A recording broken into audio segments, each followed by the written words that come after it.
The thing about Meghan and Harry is that they started even before the wedding. The damage started before the wedding. She was dissatisfied, and of course it's gone on. Tom Bower has never hidden what he thinks of Meghan Markle. So when Britain's most feared biographer turned back to the Sussex marriage, royal fans knew the script. Sharpened quill, familiar target.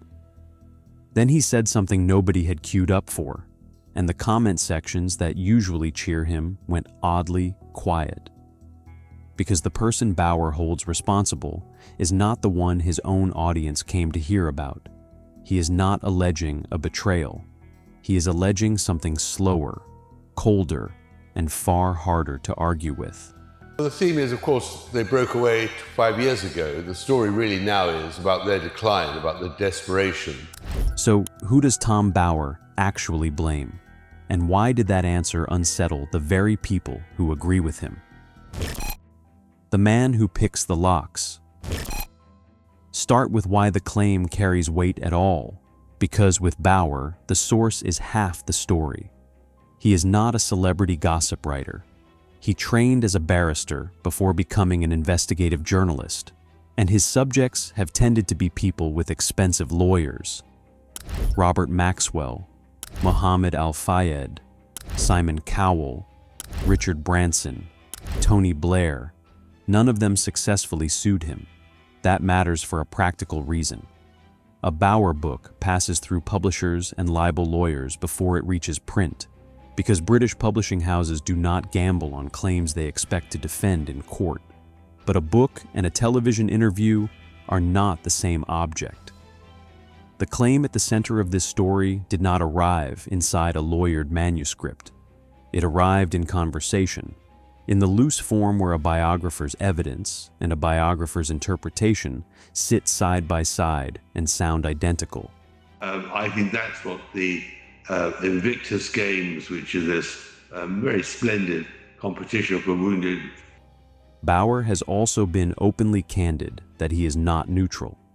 He has said he does not like Meghan and believes she has done serious damage to the royal family.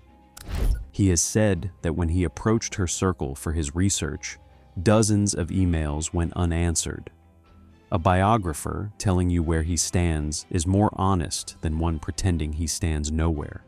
So, what is the claim that arrived without the manuscript around it? The clause. On page 14.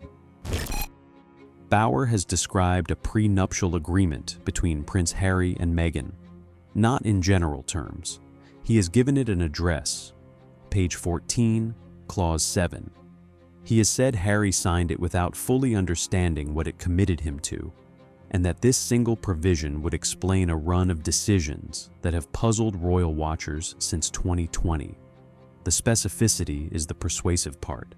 He's in exile now. He's on the internal exile. He's now should be invisible as much as possible.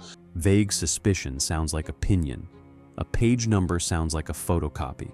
Here is what can actually be verified about it. Nothing. There is no public record that Bower has examined any such agreement, no confirmation from anyone involved in drafting one, and no lawyer who has spoken on the record about its terms. Whether Harry and Meghan signed a prenuptial agreement at all has never been publicly established, and if they did, the contents remain private. The fair objection from Bower's defenders is that private documents are private, and the absence of a public copy proves nothing. That is true, but it cuts both ways, because an unverifiable claim cannot be disproved either, which is precisely why unverifiable claims travel so well. Page 14, clause 7, has the texture of a leak without the substance of one. Underneath the numbers, though, Bower is making a broader argument that does not depend on any single page. It is that the legal and financial structure the Sussexes built after leaving royal duty was never built for two equal partners. To see whether that holds, it helps to know what a royal agreement of this kind would have to cover. What a royal prenup has to carry. An ordinary prenuptial agreement is a short document.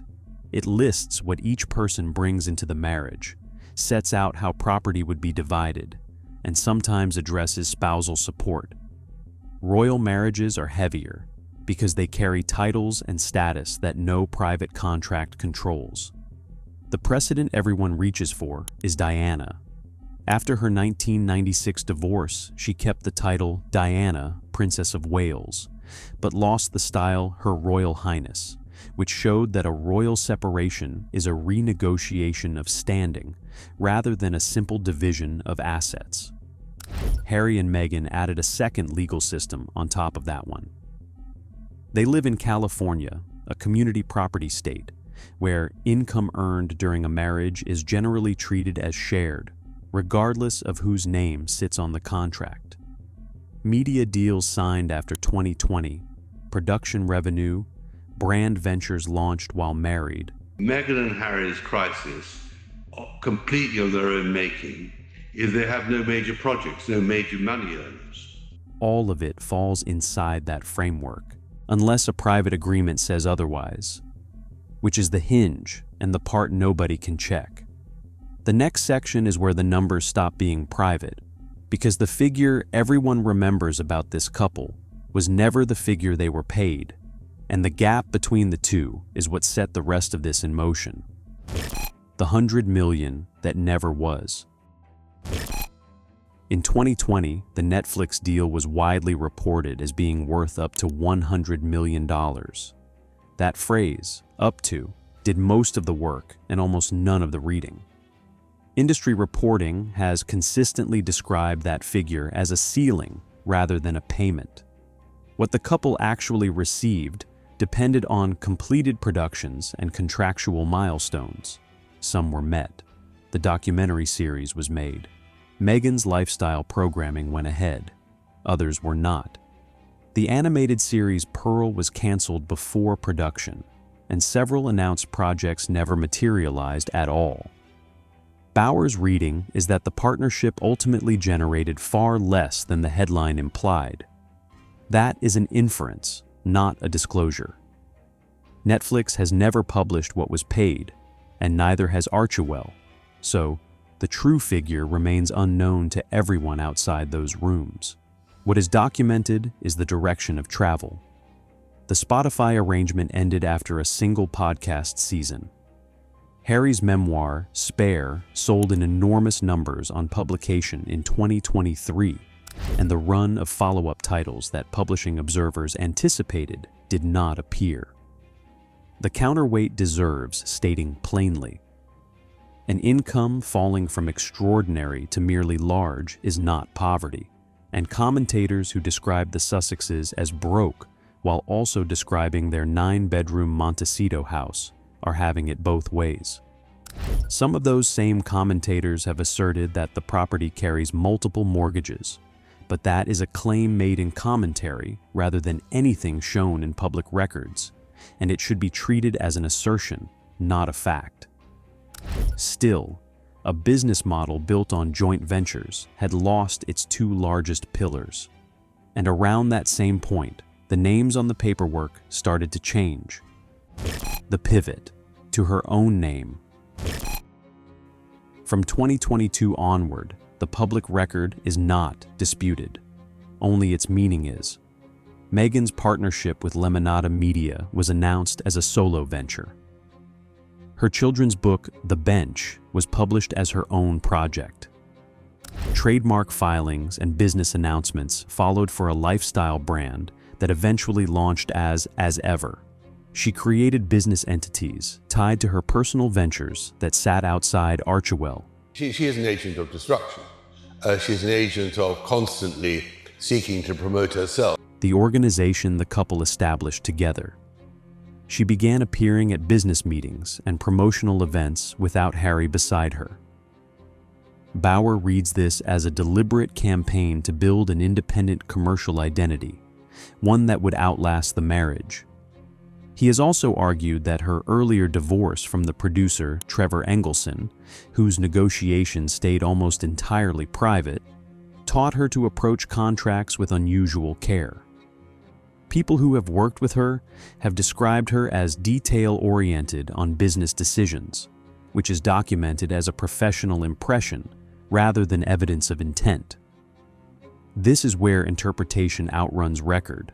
Launching ventures under your own name is what almost every celebrity does when a joint project stalls, and it is a strange kind of evidence that would convict any entrepreneur of planning a divorce. There is no publicly verified link between any of those filings and separation planning. Public records showing Meghan in leadership roles at Archewell establish responsibility, not ownership, in the event of a split. There is a simpler reading available, and Bauer does not take it. A performer who spent 2 decades building a working identity before 2018 and then folded it into a joint royal enterprise may have been rebuilding what she already had rather than preparing an exit from anything. Then, in early 2026, one hiring turned the volume up. The return of Sunshine Sachs. Sunshine Sachs is the public relations firm that represented Meghan before and during part of her time as a working royal. The couple later ended that relationship and built their own communications operation through Archewell. Reports in January 2026 said she had brought the firm back. Commentators read it as regression, a reach backwards towards 2016. But the rehiring only reads that way if the conclusion is already assumed. A brand launch needs a machine that knows the clients, history, and a firm known for guiding high-profile clients through public controversy is an unremarkable choice for someone launching into public scrutiny. No verified evidence connects the decision to divorce preparation. The rumor layer around it grew faster than the reporting. Radar Online, citing unnamed insiders, published claims that the couple were sleeping apart and that Meghan had been looking into divorce lawyers. Anonymously sourced tabloid reporting of that kind carries no confirmation and should be weighed accordingly. One item is harder to dismiss. Vanity Fair reported that someone acting on Meghan's behalf had approached a publishing house to gauge hypothetical interest in a book about life after a divorce, while making clear that no divorce was happening. Nothing was signed, no offer was made, no manuscript existed. What gave the story weight was the response, or the absence of one. The Sussexes have not hesitated to pursue legal action over coverage they dispute, and this went unchallenged, all of which leads to the part royal fans did not see coming. What surprised the fans? Everyone expected the target to be Meghan. It was not. Bauer's argument is about Harry, not Harry the victim, not Harry the man deceived by a wife with a plan. Something colder and much less satisfying than either. Bauer's case is that Harry is a man who has signed documents, given interviews, published a memoir, and pursued years of litigation in London without ever mapping where each individual decision left him. Not outmaneuvered, simply unaccompanied by anyone tracking the arithmetic. That is why the reaction was so muted. A story about a scheming wife has a shape audiences enjoy. It has a villain, a victim, and an ending. What Bauer offered instead has no villain in it at all, and a charge that requires no villain is much harder to answer. Consider what a defense would even look like. If the accusation is that Meghan engineered a legal trap, that can be denied, and evidence can be produced against it. If the accusation is that Harry simply did not read carefully enough, there is nothing to deny. Denial requires an accuser to be wrong about a fact. Bauer is not really alleging a fact here.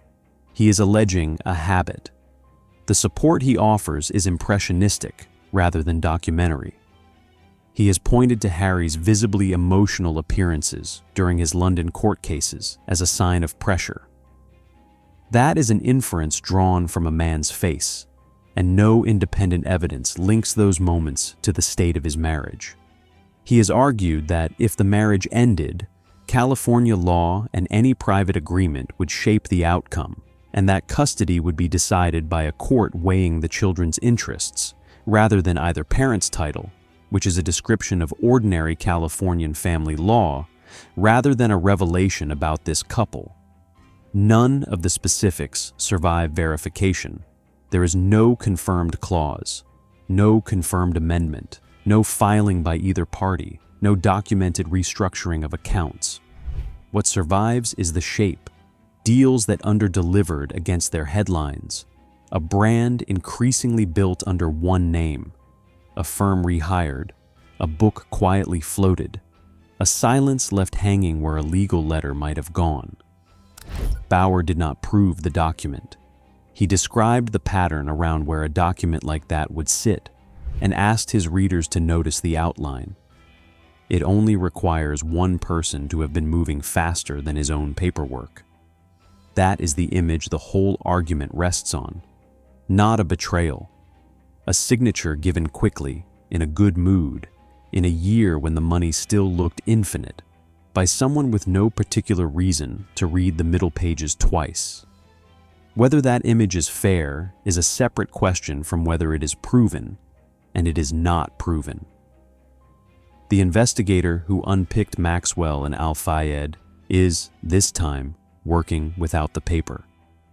His track record earns him a hearing. It does not turn an interpretation into a document.